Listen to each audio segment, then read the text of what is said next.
Magandang umaga sa atin.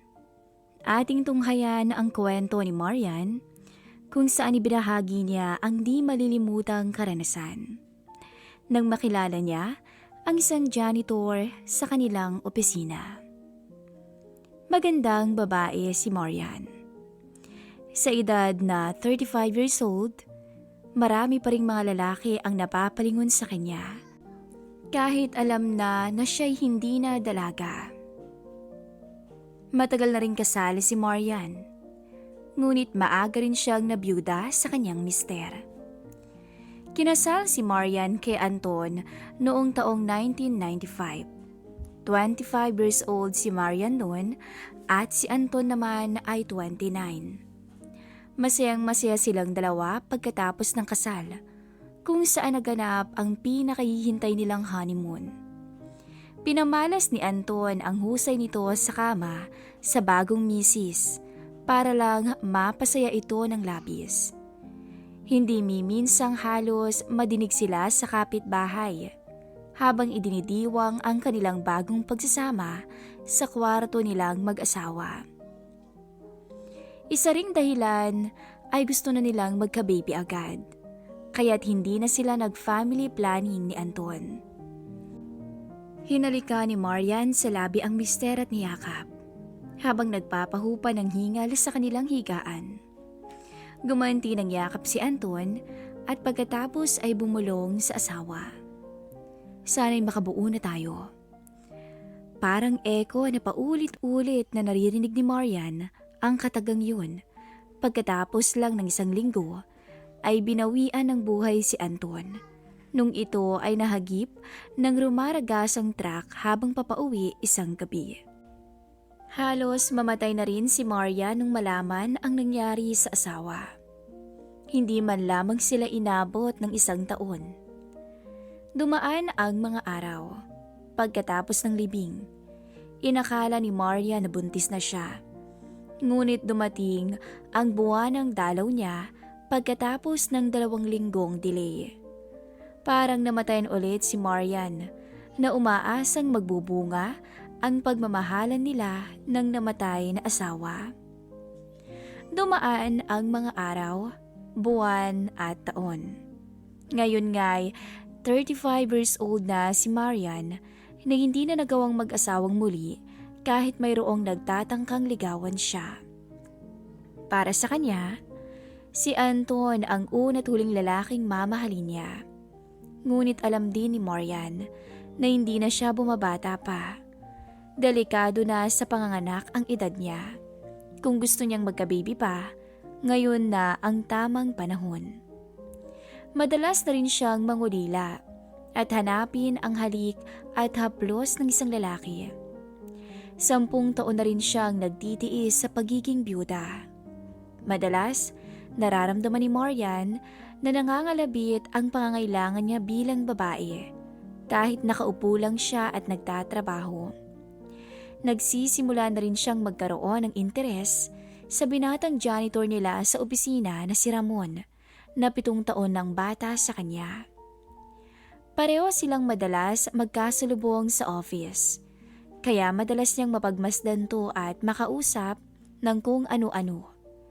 Hindi alam ni Marian kung nakakahalata ang binatang janitor sa tuwing titingin siya dito ng palihim. Kung nakakahalata man siguro, hindi ito pinapakita ni Ramon. Nagkakilala ang dalawa simula nung yumao ang asawa ni Marian. Madalas niya itong makausap sa opisina, lalo na kapag si Marian ang naiiwan para sa overtime. Naiyak na rin to sa janitor nang maikuwento ang nangyari sa kanyang mister. Simula noon, naging close naman silang dalawa. Ngunit nahihiya lang ang janitor na lapitan si Marian kapag maraming tao sa opisina dahil nga isa lamang tong janitor. Iniisip niya ang sasabihin ng ibang tao sa supervisor nilang si Marian. Madalas kapag darating lang sa bahay ni Marian, ay dumediretso siya sa banyo kung saan madalian niyang kinakalasang suot At habang nagsishower ay malambing na haplos ang ginagawad sa sarili para tugunan ang pangangailangan. Kung saan nire-recall ni Marian kung paano sila maglambingan ng mister noon. Itinataas ni Anton ang dalawang binti ni Marian habang nakatingin sila sa isa't isa. Sa isip ni Marian, buhay si Anton at walang sawang ibinibigay sa kanya ang alapaap na kailangan niya. Tumingala siya para pagmasdan ang itsura ng asawa. Ngunit nagulat si Marian nang mapansing hindi ang mister ang nasa harapan niya, kundi si Ramon, ang janitor ng kanilang opisina. Sa isip ni Marian ay gusto niyang manlaban. Pinipilit niyang baguhin ang imahinasyong to. Pinipilit niyang ibalik ang imahe ng dating asawa. Ngunit hindi na niya nagawa ito hanggang sa makontento na lang siya ng tuluyan. Hindi siya makapaniwalang ibang lalaki ang iniisip niyang umaangkin sa kanyang dangal bilang babae. Ngunit hindi rin niya ikinakaila na nag-enjoy siya habang si Ramon ang nasa isip niya. Mabilis na naligo si Marian at pag-alis ng banyo ay diretso siya sa kwarto para magpahinga. Hindi pa siya nagtatagal sa paghiga sa kama nang tumunog naman ang doorbell. Medyo inis na bumangon si Marian. Wala siyang alam na bibisita sa kanya ngayon. Parang inaantok itong lumakad papuntang pintuan. Nakalimutan niyang nakadamit pantulog siya ng manipis at wala nang suot na pangilalim. Binuksan niya ang pintuan at nagulat nang makita kung sino ang kumakatok. Ramon? Hindi nakasagot agad si Ramon na napasulyap sa katawan ni Marian. Tiningnan ni Marian ang itsura at bigla itong nahiya sa sarili. Sorry Biglang tinakpan ni Marian ng librong nasa upuan ang harapan niya. Napadaan ka pala, Ramon? Hindi naman alam ni Ramon ang sasabihin. Maya-maya'y naalala din naman ito ang pakay. Eto, may nakita kasi akong ibita na DVD. Diba sabi mo dati, gustong-gusto mo yung pelikulang to, kaya binili ko na para sa'yo. Napangiti si Marian at nakalimutan na naman na takpan ng sarili nang bitawan nito ang libro at kunin ang DVD sa kamay ni Ramon. Wow!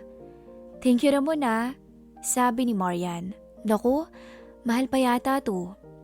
Hindi nagsalita si Ramon at pinagmasdan lang si Marian. Nahalata ng ginang na hindi pa niya pinapatuloy si Ramon sa loob, kaya't binuksan niya ng mabuti ang pintuan at inanyayahan ito. Tuloy ka, sabi pa ni Marian. Pasensya ka na nakalimutan kong nandyan ka pala. Hindi na. Wag na, Marian, sabi ni Ramon. Dinaan ko lang talaga yung DVD na yan, tsaka nagpapahinga ka na yata. Halika na, wag ka nang mahiya. Yaya ni Marian. Gusto ko rin na may kausap. Dumaan ang 3 oras na kwentuhan. Hindi na napansin ni Marian at Ramon ang oras. Pareho silang nag-enjoy sa kwentuhan. Kung saan-saan napunta ang kwentuhan nila hanggang sa napunta ito sa mainit na usapan. At dahil sabi ko sa girlfriend ko nung araw na yun, ma'am, hindi lang ako siya sa kwarto. Kwento ni Ramon. And? Tapos, anong nangyari? Tanong ni Marian na may halong excitement.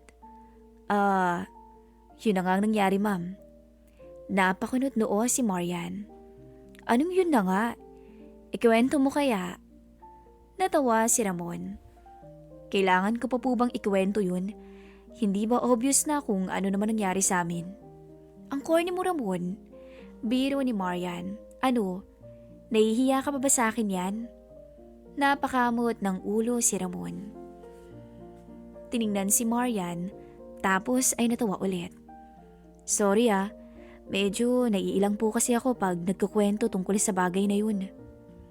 Lumapit si Marian kay Ramon at lumuhod to sa kanya. Biglang natigilan si Ramon sa pagkakaupo.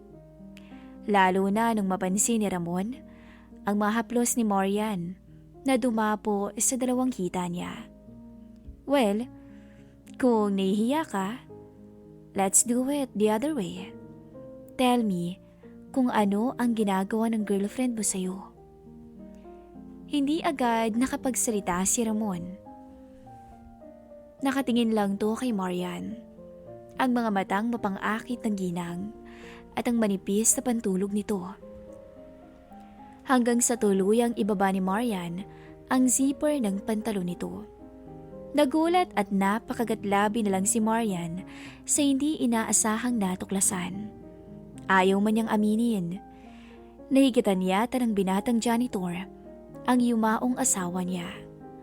At doon nagsimula ang lahat. Sa paglapat ng kanilang mga katawan sa kama, ay halos di nila mawari ang siglab ng kanilang damdamin at kikil. Lumipas ang mga oras at sa ikatlong pagkakataon ay muling binukas ni Marian ang binti para kay Ramon. Iniyakap niya ito sa bewang ng janitor. Ayaw na niyang pakawalan pa ang binata. Halos panawan siya ng ulirat nang muling umuga ang matibay na kama nila ng yumaong asawa. Hindi niya akalaing darating siya sa puntong ibang lalaki na ang kasama niya sa kanilang kwarto. Akmang kakalas ang janitor sa pagkakayakap ng mga binti ng ginang sa kanya nang biglang pigilan siya nito. Nagtama ang mga mata nila at naintindihan ni Ramon ang nais mangyari ng ginang. Hanggang sasabay silang bumagsak at tila nawala ng ulirat sa namagitan sa kanila. Dumaan ang mga araw at kahit na nagkikita ang dalawa sa trabaho, ay parang walang nangyari sa kanilang dalawa. Merong mga pagkakataon na parang gustong kausapin siya ni Ramon pero hindi naman to natutuloy. Dumaan ang mga linggo hanggang umabot ang isang buwan. Nagtaka si Ramon dahil 2 araw na hindi nakapasok si Marian. Gusto niyang tawagan to sa cellphone pero nakaramdam naman ng hiya si Ramon. Dahil pagkatapos ng nangyari sa kanila, hindi man lang niya nakausap to tungkol doon. Isang araw, nagulat si Ramon nang makita si Marian sa opisina. Hindi ito naka-uniforme at nang makita siya ay matamis ang ngiti nito. Sabay silang kumain sa cafeteria nila at doon ikinuwento ni Marian na nag-resign na ito sa trabaho. Pero ano bang rason mo sa pagre-resign mo? Tanong ni Ramon. May lilipatan ka na bang iba? Oo, sagot ni Marian. Doon ako sa ate ko sa Malolos tutuloy. May business siya na bakery na lumalaki na at kailangan niya ako para i-supervise ang accounting part ng negosyo. Pero ano ba talagang rason kung bakit aalis ka? Tanong ni Ramon. Maya-maya ay bumulong to. Dahil ba sa nangyari sa atin? Hindi agad nakapagsalita si Marian. Hinawakan niya ang kamay ni Ramon bago sumagot. Ayoko sanang sabihin to sa'yo, Ramon. Pero ayokong umalis nang hindi mo nalalaman ang totoo. Karapatan mo rin kasing malaman to. Ano yun? Tanong ni Ramon. Buntis ako. Sagot ni Marian pagkatapos ay ngumiti ng matamis. Parang naging estatwa naman si Ramon. Hindi agad ito nakapagsalita. Pero huwag kang mag-alala, sabi ni Marian. Gusto ko naman yung namagitan sa atin. At wala akong hihingin sa'yo at hindi kita guguluhin. Nag-resign ako dahil kailangan na. Dahil dumating na ang magbabago sa buhay ko. Hinawakan ni Marian ang tiyan niya. Nandito na siya. Pakakasalan kita.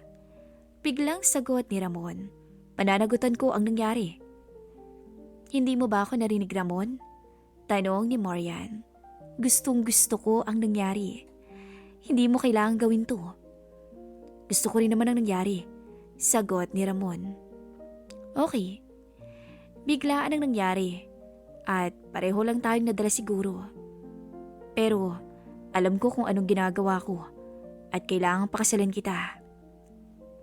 So, paano naman ang girlfriend mo? Tanong ni Marian. Makakaya mo ba siyang iwanan? Hindi nakasagot si Ramon.